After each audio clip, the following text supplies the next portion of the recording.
دنیا کو پتہ بھی نہیں ہے کہ کیونکہ میڈیا تو لگا ہوا ہے کہ خان صاحب اگر نااہل ہوئے تو ملک میں فساد ہوگا کہ نہیں ہوگا، کہ بھٹو کی پھانسی کے وقت نہیں ہوا تھا، نواز شریف کو دوسری بار تیسری بار بھی بھگایا جا رہا تھا تو کچھ نہیں ہوا تھا۔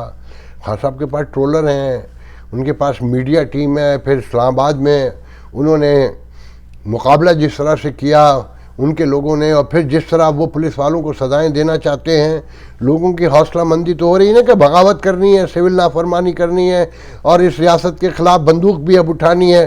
کہ شہباز گل یہی تو کہہ رہا تھا کہ ڈس اوبے کر دو اپنے افسران کو اور ان کو بتاؤ کہ یہ ملک ہے تو تم ہو۔ تو اب تو لوگوں کی کو شعور بڑھا رہے ہیں نا خان صاحب۔ مجھے نہیں پتا کہ خان صاحب کے نااہل ہونے سے کون سی قیامت آئے گی، مجھے اتنا پتہ ہے کہ انتخابات ہوئے تو قیامت ضرور آئے گی، اور اس ملک کے لیے یہ آنے والے انتخابات زہر قاتل ثابت ہوں گے۔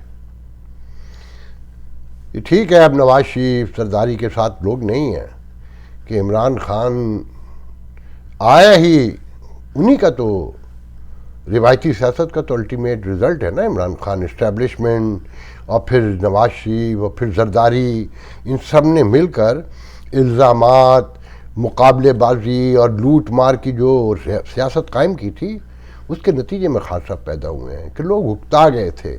ایک بے نظیر تھی، ایک چھوٹی سی امید، وہ بھی کوئی بہت بڑی نہیں تھی مگر تھی۔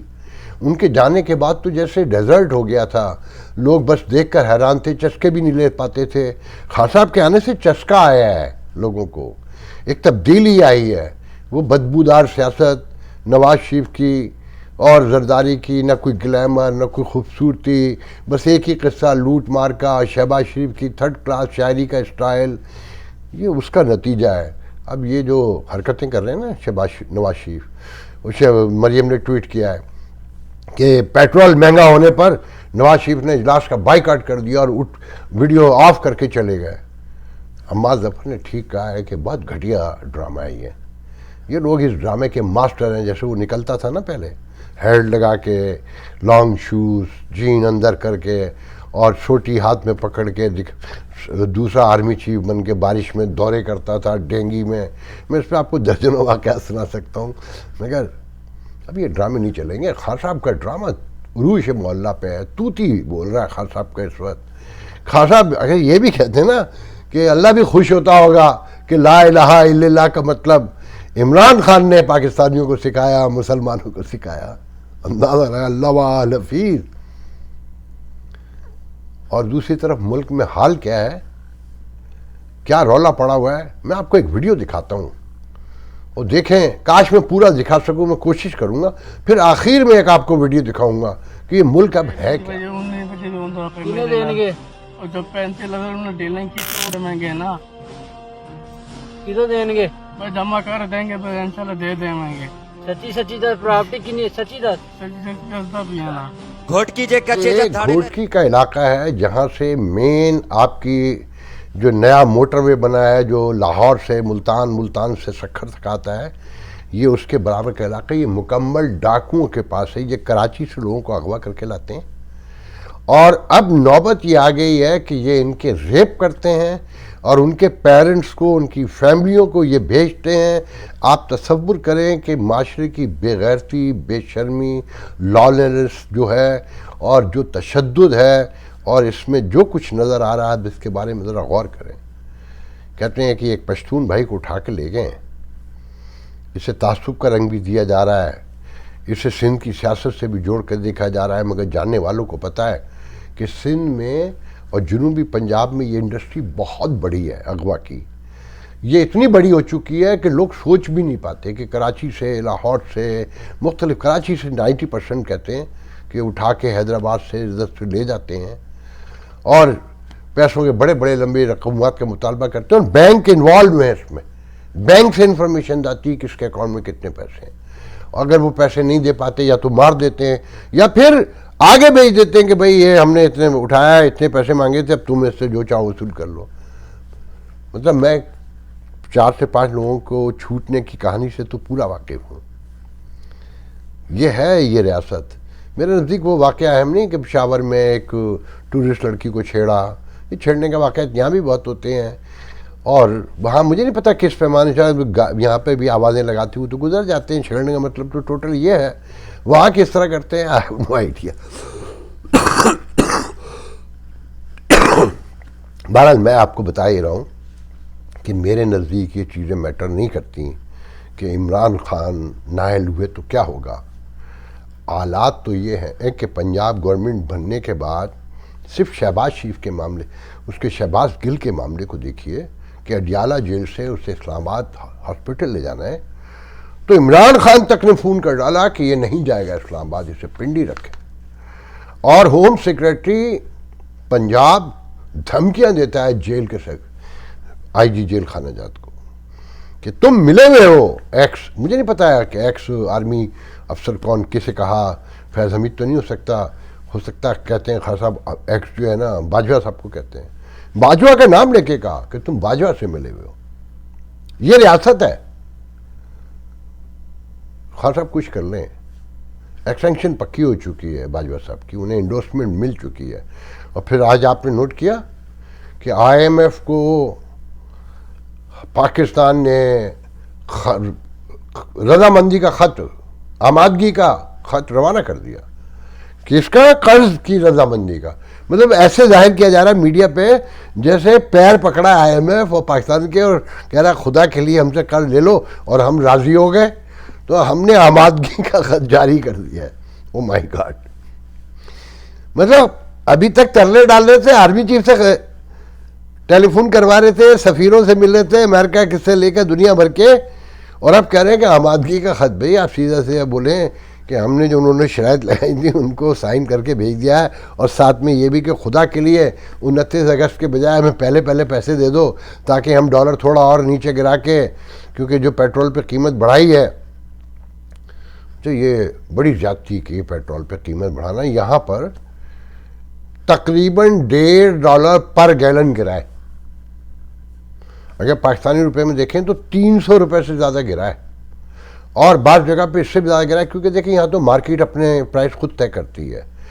یہاں تو ریگولیٹری جو ہے اتھارٹی یہ نہیں ہے کہ جناب کہ تم بھی اتنے کا بیچو گے، تم بھی اتنے کا بیچو گے.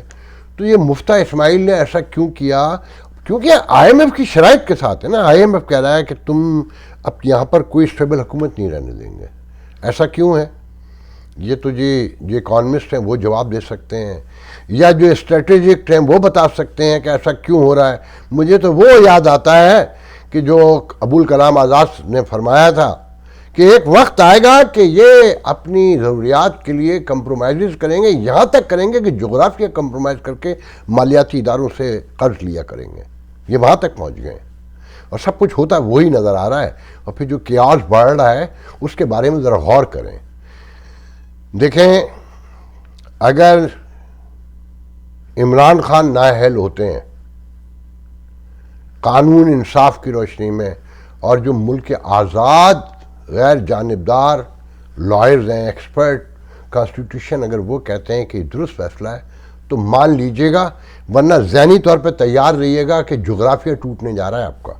اگر آپ نے فساد ڈالا، آپ نے شور مچایا، اور میرا یقین کامل ہے، میں یقین سے سمجھتا ہوں کہ جو اعلیٰ عدلیہ ہوتی ہیں وہ انصاف نہیں قومی تقاضے پوری کرتی ہیں. قومی تقاضا کون طے کرتا ہے وہ آپ کو سب کو معلوم ہے، ہم بھی جانتے ہیں، آپ بھی جانتے ہیں. اب میں آخر میں آپ کو یہ ویڈیو دکھانا چاہتا ہوں چلتے ہوئے، اسے غور سے دیکھیں. یہ اسٹڈی پاکستان اسٹڈی کا ایک نیا چیپٹر ہے، اور دیکھیں کہ جیسے ٹیلی ویژن پہ نغمے ترانے ہیں نا کہ دکھائے جا رہے ہیں کہ میں وہ بچی ہوں جو اسکول جاتی ہوں 5 منٹ تک. میں کراچی پہ 30 40 50 سیکنڈ کا پیکیج ہوتا ہے جس میں کچھ بھی نہیں ہوتا، 2 سڑکیں ٹوٹی ہوئی دکھا دی جاتی ہیں، اور اسکول دکھائے جاتے ہیں انگلینڈ جیسے، کیونکہ اس میڈیا کے بچے بھی وہیں پڑھنے جاتے ہیں نا کہ جاتے ہوں گے، ورنہ تو یہ لندن دبئی سب جگہ ہی رہتے ہیں. تو خواب بیچے جا رہے ہیں، جھوٹ بولا جا رہا ہے. اور کیسا جھوٹ بولا جا رہا ہے کہ یہ جو ملا ہے نا، یہ جو حکمران اشرافیہ کا ملا رکھا ہوا ہوتا ہے یہ تمہارا دشمن ہے. یہ جو نسیم حجازی کا ناول کبھی افسانہ بنا کے بیان کیا جاتا ہے، کبھی پروز میں، کبھی پوئم میں، اور کبھی ممبر سے، اس نے تمہیں برباد کیا ہے. یاد رکھنا آخری خطبے میں صرف یہ کہا ہے، مسلمانوں کے حوالے سے نہیں کہا، پوری دنیا کی انسانیت کو مخاطب کیا تھا کہ تم لوگ گورے کالے یا عورت مرد رنگ نسل سے نہیں پہچانے جاؤ گے، تم اپنے تقوی سے پہچانے جاؤ گے. اور تقوی خالی نماز پڑھنا نہیں ہے، اذان دینا نہیں ہے، قرآن پڑھنا نہیں ہے، جھوٹ بولنا، لین دین میں صاف ستھرا کھڑا ہونا، لوگوں کی ہمدردی محبت رکھنا، یہ سارے جتنے بھی انسانیت سے جڑے رشتے تعلق ہیں نا، یہ ہے تقوی. اور یہ لیٹ کر کھانے کی اور مذہب کا چورن پی لینے سے، 5 وقت نماز پڑھ لینے سے، یا محرم کا ماتم کر لینے سے، جلوس نکالنے سے، عید میلاد النبی کا جشن منانے سے، یوم آزادی کے ترانے گانے سے نہ آزادی قائم رہتی ہے، نہ خوشحالی آتی ہے، نہ ترقی آتی ہے، نہ امن قائم ہوتا ہے. اگر ایسا ہوتا تو مسجدیں بھری ہیں، عمرے حج سب کچھ، مگر مارک زکربرگ کہیں اور پیدا ہو رہا ہے، بل گیٹ کہیں اور پیدا ہو رہا ہے، اسٹیفن کوہن کہیں اور پیدا ہو رہا ہے، وارن بافے کہیں اور پیدا ہو رہا ہے. غور سے دیکھیں اس منزل کو اور اس مولوی کو سنیں یہ آپ کو کیسے بہکا رہا ہے. قائد اعظم رحمۃ اللہ کی قبر کو روشن فرمائے. احسان عظیم کی امت پر انتہائی دیانتدار، انتہائی سچے، انتہائی کھرے. تو ایک دفعہ مولانا شبیر احمد عثمانی رحمۃ اللہ علیہ سے کسی نے پوچھا، آپ نے قائد اعظم کا جنازہ کیوں پڑھایا؟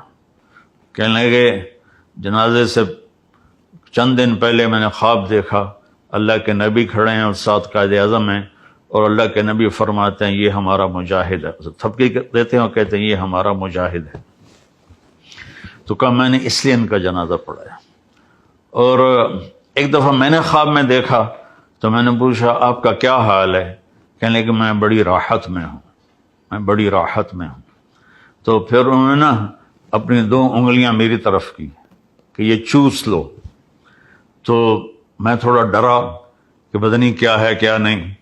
کہنے لگے ڈرو نہیں بیٹا، یہ چوس لو، اللہ تجھ سے 3 کا کام لے گا.